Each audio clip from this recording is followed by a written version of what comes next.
Okay, greetings everyone. My name is Fatiata Mai Puapae Folau, and it is an honor and privilege to present my heartwork.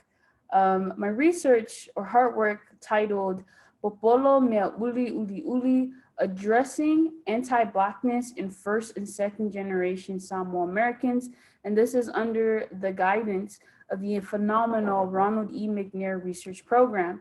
I would like to thank you express my gratitude to Dr. Celia Lacayo for her tireless guidance and as well as her expertise. So moving forward, everyone, first things first is Levasa, Moana, and Pacifica, other known as the Pacific Ocean. According to Dr. Epeli Hauofa, a Pacifica Titan, he comments in his book, Throughout the Ocean, that Oceania is vast, it's expanding, it's hospitable and generous, and its humanity rising from the depths of brine and the regions of fire. Deeper still, Oceania is us. We are the sea and we are the ocean. The primary motive of this is to really recenter the Pacifica or the Vasa as a place of sacredness that's very instrumental to those who part of the Pacifica communities and whatnot. So my research questions that I would like to address is how are racial formation understood within the Samoa Ainga? Ainga means family in Samoa, but it goes beyond the natal. It refers to the va or your relationships with one another. And second is where there's a Samoa configuration, fa'a Samoa, fa'a masinunga, and fa'a loalo, Samoa way identity respect lie in the spectrum of race. And then this is a traditional fale or house in Samoa, and all of these three are core values that have constituted the moral code for what it means to be Samoa. This is my beloved village of Kuamua. Some theoretical frameworks that I'm really resting upon is critical race theory, which examines racism and censors race across dominant modes of expression. Primarily, I'll be resting on sociological titan Eduardo Banya Silvia in his book Racism Without Racist, where he really talks about these two theories, social contact theory and racial distancing, that have become the common fabric. Also, weaving in indigenous epistemology to really bridge in addressing this artwork. So, my methodology is it's a weaving as seen in this picture, that I have an interdisciplinary approach, really drawing from critical race theory and indigenous. And the reason why I did that is to really address this holistically. And what I did is I facilitated ethnographies of Samoa identifying Samoa Americans living in Sacramento. And it's a group of 8 individuals, first divided into 4 first gen and 4 first second gen living in Sacramento, because due to COVID, really had to make it manageable. And the point was to really address the intergenerational and understanding of what they think about race and to capture anti-Black sentiments. And yes, so this will be a tool, again, a very decolonial tool to address that and moving forward. So race and place. As we talked about how the Pacifica, it's a sacred place and it can't really be confined, if you will.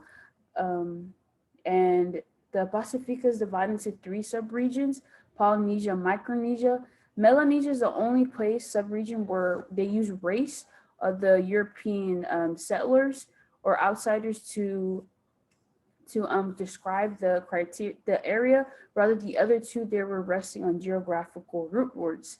But for my work, we'll be focusing in Samoa, the heart of the Pacific, specifically American Samoa, and here in Sacramento. So American Samoa is a U.S. national, really measuring the transnational relationships with it. And also like being colonized under the U.S. empire, we have to acknowledge their ideals that have been impeded with inside.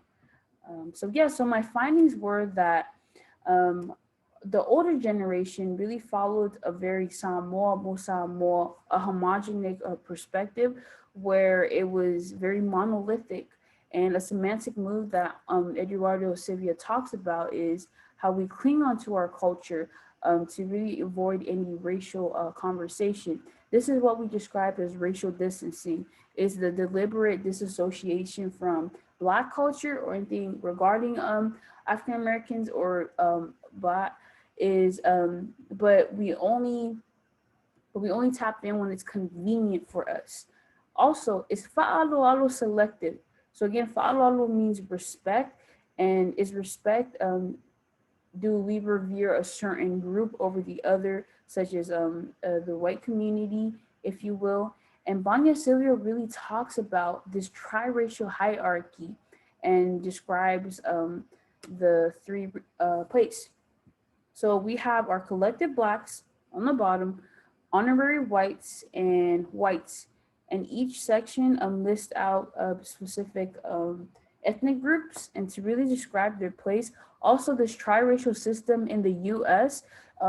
It also it's not synonymous with just race, but also the economic upward mobility and other miscellaneous things. So the question is, where do Samoan Americans specifically lie in the spectrum of this triracial hierarchy?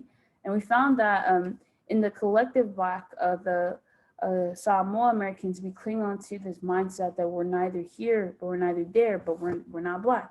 Again, really reinforcing that racial distancing. Another thing I want to rest upon is my participants were primarily from Natoma's region, North Highlands, Oak Park, North Sacramento, Arden Arcade, and South Sacramento. If you're not from there, these are predominantly African American communities. And again, social contact theory is your closeness with or in proximities with African Americans. That it's this idea that if you're away from African Americans, these stereotypes that you witness online on the media, you feed into more of it, whether if you're in close proximity, you'll know that, or your experience is much different and contrary to what the media says. And that's what we found, is that the first generation, they tend to congregate within the same ethnic group, as such as seen as in churches. So the Samoa, for instance, the Sacramento Samoa Adventist Church, it's a very monolithic ecclesia, and Sacramento has a mafutanga, which is a collection of Samoa churches, such as the Samoa Metatisi, Salisa's church, if you will. And so what I'm really trying to say is that the first generation, with their experiences, it's a very monolithic, versus the second generations who they've gone to school and have witnessed and have had relationships at close proximity. They're more fluid and more understanding. So to really address other forms of race logic, these verbal parachutes, is the term Meauli. Meauli means it's a term. It's part of the title of my artwork. It means it's a term in Samoa that we refer to Black folks, and it's problematic because of, if we break down the word, mea means thing, uli means Black, and it's literally saying Black thing.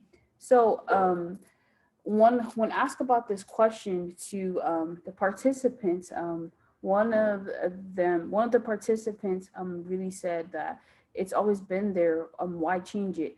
So Bonnie and Sylvia comments that this form of semantics is called naturalization rhetoric. That why change something when it's always been there? And it also reinforces and establishes the placement of stereotypes as staying there. Other verbal parachutes is explicit versus soft. One of my participants, again, these are all pseudonyms. Lonnie said that my grandma has always suggested to straighten my hair. I never understood what that meant until now. So Lonnie identifies Afakasi. Afakasi means biracial. She is half Samoa and half Black, and she really speaks about her, again, belonging to that experience, neither here, neither there, neither accepted in both worlds. And then Matt, when the participant also stated that I can say the N word, that my friends are Black. So this statement right here really emphasizes the intergenerational differences between and gender disparities, as the N word seen, as he explained later, that as a term of endearment, rather the offensiveness and the epithet that and crime that it's birthed from the original term. Okay, so Lonnie mentions and really captured this constant clash that I love being Samoa just as being Black. But when you see the clear racism, it not only hurts the Black community, it hurts the Samoa community as well. So the question is it possible for reconciliation towards Samoa Black solidarity? And it's, according to my findings, it's a progress, but nevertheless, it's moving forward.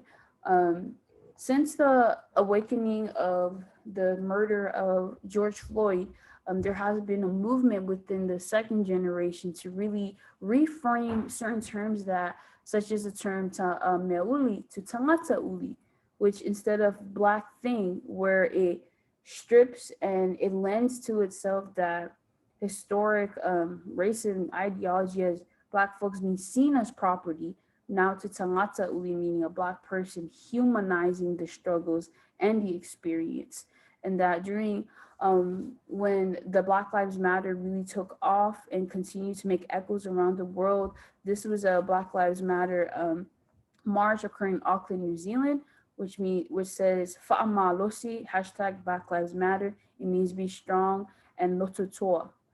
And again, I wanted to echo if with this wonderful artwork and really emphasizing that. Okay, so some final remarks is I wanted to share this proverb, really drawing from that indigenous epistemology, is Ele sua se lolo se popoetasi, Samoa proverb, and it means that it takes more than one coconut to produce a substantial amount of coconut oil.